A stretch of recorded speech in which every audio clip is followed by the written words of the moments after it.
Hello नमस्ते सबैजनालाई। I hope सबैजना सन्चै हुनुहुन्छ होला। म चाहिँ राँगाको मासु लिन जाने भन्दै ग्रिकसम्म गुटुटुटुटुटु गर्दै राँगाको मासु लिन गएर मासु लिएर आएँ। मासु पनि कति महँगो नेपालगञ्जमा।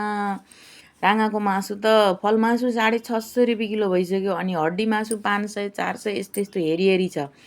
अनि पहिला चाहिँ होटलमा हामीले सुकुटी चाहिँ बनाउँथ्यौँ। आजभोलि खासै सुकुटी चाहिँ बन्दैन। अनि आफूलाई खान भनेर मासु लिन गएको।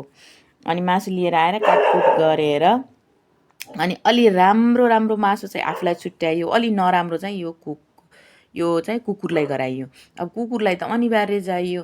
अनि अलिकता चाहिँ मासु र त्यो आलु मिसाएको ग्रेभी खान मन लागेर हल्का कुकरमा यस्तो ग्रेभी बनाएँ। यस्तो भएछ। अनि थोरै चाहिँ मैले अचारको लागि निकालेँ। अचार बनाउनलाई अचार खाम्न त आज राँगाको मासुको भनेर अचार बनाउन लागेँ। तबसम्म मैले मसाला यी धनियाँ जिरा तिल स्वाँफ मेथी यस्तो मिलाएर एकै ठाउँ थोरै मिलाएर भुटेर चट्टमा तबसम्म यी मासु पनि यत्तिको भएछ। त्यसपछि मसाला लसुन र खुर्सानी अनि यो मसाला हालेर एकछिन चाहिँ तेलमा फ्राई गरेँ। त्यो मासु निकालिसकेपछि त्यसमा अब अग्रम बग्रम अब कसलाई कति के खान मन लाग्छ तिनी हाल्ने। मलाई चाहिँ यत्तिको खान मन लाग्छ। ल यत्तिको चाहिँ भएछ अचार। त्यसपछि अब तुरुन्तै खाने भनेर निम्बु हाल्ने। हल्का अमिलो त चाहियो नि। अनि निम्बु हालेँ। अनि थोरै मैले भेनेगर पनि हालेँ।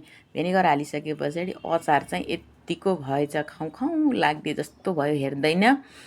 अनि अलिकता बुढोलाई चाख्न दिएको। बुढोलाई कस्तो छ अचार भनेको त मिठो छ अरे। हजुरहरूलाई कस्तो लाग्यो यो भिडियो?